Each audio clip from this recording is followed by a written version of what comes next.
सबसे पहला नियम एकादशी व्रत का सबसे पहला नियम है कि आप जिस दिन व्रत करो उसके एक दिन पहले भक्ति का संचार इस हृदय में कर लो। भक्ति का संचार इस हृदय में कर लीजिए। जिस दिन आप व्रत करो, जैसे एकादशी का व्रत कर रहे हो तो दशमी के दिन शाम का समय जब आवे, रात्रि जब होने लगे, शाम का समय आवे और रात्रि का आप जब भोजन ग्रहण करो तो उस भोजन में कोई ऐसा पदार्थ ग्रहण मत करिए जिस पदार्थ के कारण आपकी एकादशी बिगड़ जाए। कोई बेकार भोजन में ग्रहण नहीं करना, श्रेष्ठ भोजन ग्रहण करिए दशमी के। और एकादशी का दूसरा नियम बहुत ध्यान से सुनिएगा। जिस दिन आपकी एकादशी का व्रत हो उस दिन प्रयास करिएगा कि अपने हाथ से किसी भी वृक्ष की कोई पत्ती टूटे ना। अपने हाथ से किसी भी वृक्ष की, पौधे की, किसी भी वृक्ष की पत्ती अपने हाथ से ना टूटे।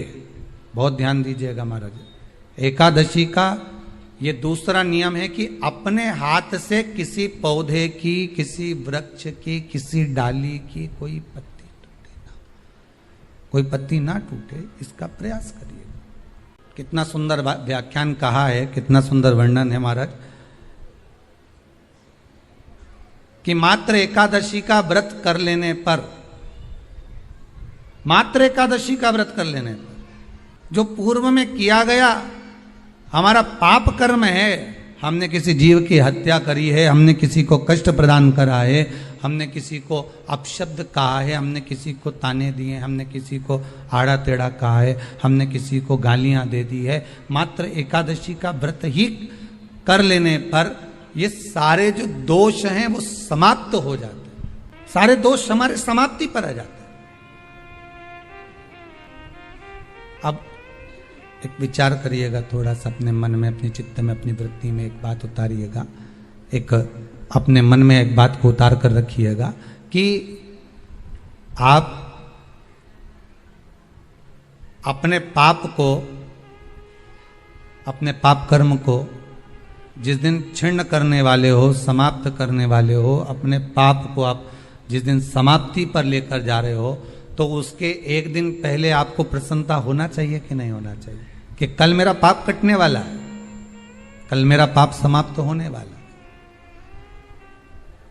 जो मैंने पाप कर्म करा है वो समाप्त होगा, जो मैंने पाप कर्म करा है वो कल समाप्त हो जाएगा। तो एक दिन पहले आपके चेहरे पर प्रसन्नता हो कि ना हो, और चेहरे पर वो प्रसन्नता आपके आना चाहिए कि कल मेरा एकादशी का व्रत है, आज दशमी है, कल एकादशी का व्रत है, तो कल मेरी जब एकादशी का व्रत रहेगा तो मेरा ना जाने कितना कितना पाप, कितना असत्य, कितना झूठ, कितना प्रपंच वो समाप्त हो जाएगा। इसमें मुझे प्रसन्नता हो, इसमें मुझे आनंदता हो।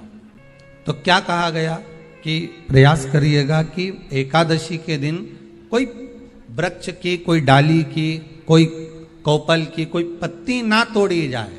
क्यों? तो कहा अगर उस पत्ती को हम तोड़ देते हैं, वृक्ष की पत्ती को या क्यारे में लगी हुई कोई डाली की पत्ती को हम तोड़ देते हैं तो एकादशी का पुण्य फल प्राप्त नहीं होता, एकादशी का कोई फल हमारे खाते में नहीं जाता, पुण्य फल प्राप्त। अब फिर भले तुम चाहे तुमने मोरधन खाया हो, चाहे तुमने फिर चिप्स खाई हो, चाहे तुमने फिर व्रत का कितना ही सामान खा गए हो और तुमने सोचा कि आज मेरी एकादशी है, तो फिर उसका कोई फल प्राप्त नहीं है, उसका कोई सुख प्राप्त नहीं है आपको, फिर उसका कोई आनंद प्राप्त नहीं है आपको, फिर उसमें कोई आनंद की अनुभूति आपको नहीं मिल रही है। विश्वनाथ भगवान की जय। हर हर महादेव, हर हर महादेव, हर हर महादेव। काशी विश्वनाथ भूत भावन भूतेश्वर भगवान शिव उगड़दानी त्रिकालदर्शी कैलाशी भगवान शंकर की पावन एवं महापुराण की कथा श्रवण करने का सौभाग्य अपन सभी को प्राप्त हुआ है। भगवान गिरिराज धरण मंदिर के इस पावन प्रांगण में बर्फानी बाबा सेवा संस्थान दौसा राजस्थान, इनके माध्यम से भगवान भूत भावन भूतेश्वर भगवान शंकर की पावन कथा का रसास्वादन करने का सौभाग्य अपन सभी को ये पावन भगवान शंकर की कथा और उस कथा के मूल आनंद का रस तत्व जो भगवान की भक्ति और मुक्ति के साधन को निश्चित करता है। एक मानव का शरीर और उस मनुष्य के शरीर में भी भगवान का भजन स्मरण जीवन के लक्ष्य तत्व को निश्चित कर देता है। बार बार तो ये मनुष्य का शरीर मिलता नहीं है और मिला है तो गंवाना नहीं। कोई ये जरूरी भी नहीं है कि हो सकता है कि अगले बार मिले ना मिले। एक विश्वास तो अपन रख सकते हैं कि हम अपनी मनुष्य देह में कोई ऐसा कर्म करते हुए चले कि भगवान दूसरी बार फिर मौका दे हरि भजन करने का, हरि स्मरण करने का, नाम जाप करने का। एक मुक्ति है और एक मोक्ष है और दोनों ही अपनी अपनी जगह पर अलग अलग है। एक जन्म लेने के बाद फिर प्राणों को त्याग देना, फिर दूसरा जन्म ले लेना, फिर प्राणों को त्याग देना, फिर जन्म ले लेना, फिर प्राणों को त्याग देना, इसको केवल एक मुक्ति कहा गया। हमारे हिंदू धर्म में इसको मोक्ष नहीं कह सकते, इसको केवल अगर हम कहेंगे तो मुक्ति कह सकते। पर मोक्ष का जो सुख है उस सुख में दूसरी बार हमारा कोई जन्म ही नहीं है। जन्म अगर ले भी लिया, एक जन्म पाने के बाद भगवान की भक्ति में जो हम डूब गए, डूबने के बाद फिर वापस कोई जन्म में आए ही ना, वो एक मोक्ष है। माता के गर्भ में जब हम उल्टे लटके हुए थे, कितनी प्रतिज्ञा करी थी भगवान के सामने, कितना गिड़गिड़ाए थे, तब जाकर ये मनुष्य की देह मिल पाई। इतनी प्रार्थना करने के बाद, इतना निवेदन करने के बाद, इतना गिड़गिड़ाने के बाद तब जाकर कहीं ये मानव का शरीर मिला और वो मानव का शरीर मिलने के बाद भी उस शरीर को हम यूं ही गवा दिए। फिर वो जीवन का कोई सुख नहीं मिल पाया, वो जीवन का कोई आनंद नहीं मिल पाया। एक संत निकल कर जा रहे थे और किसी का वहां जन्मदिन हो रहा था। अब संत तो संत हैं, बड़े विचित्र होते हैं वो तो, बस उनके मन में आना चाहिए तो वो अपने आनंद सुख से निकल कर जा रहे थे और किसी बच्चे का जन्मदिन मन रहा था। कोई 20-22 साल का लड़का था, बढ़िया केक में काट कर हैप्पी बर्थडे टू यू मना रहा था। खूब बढ़िया जन्मदिन मना रहे थे और वो संत जो है बाहर से निकल कर जा रहा था तो उसने पूछ लिया कि यहाँ हो क्या रहा है। कहा महाराज जी आपको नहीं मालूम? नहीं, आज इनका इकलौता लड़का है, उसका जन्मदिन मनाया जा रहा है। अच्छा, इकलौते लड़के का जन्मदिन, और बहुत बढ़िया। कितने साल का हो गया? कि 22 साल का हो गया। संत बाहर बैठे आंखों से आंसू बहाने लगे। लड़के के पिताजी आए, बाबा आज मेरे बेटे का जन्मदिन है और आप आंसू बहा रहे हो, आओ अंदर और आकर पकवान पाइए, भोजन करिए, रसास्वादन करिए, अंदर आइए और भोजन को आनंद से पाइए और आशीर्वाद दो कि मेरा बेटा खूब आनंद में, ऐसी उसकी उम्र बढ़ती चली जाए, ऐसे आनंद करता रहे, आप आशीर्वाद दो। संत, तुम संत होकर, साधु होकर किसी की खुशी में तुम्हें खुश होना चाहिए और तुम रो रहे हो। संत कहते हैं ये जन्मदिन जो मना रहे हो ये किस खुशी में मना रहे हो? कि आज के दिन हमारा बेटा जन्मा था।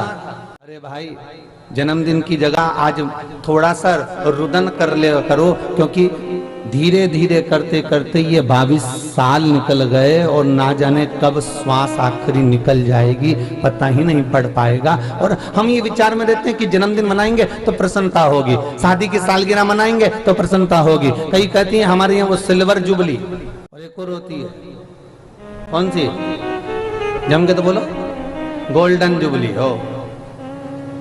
सिल्वर कितने पे मनाते हैं? 25 में, और गोल्डन 50 में। कितना विचित्र समय। सर्विस करने गया था जवानी में, रिटायरमेंट लेकर आया बुढ़ापे में। वो नारियल में जितना पानी था सब पी गए, बचपन, जवानी, अधेड़ी सब गवा दी।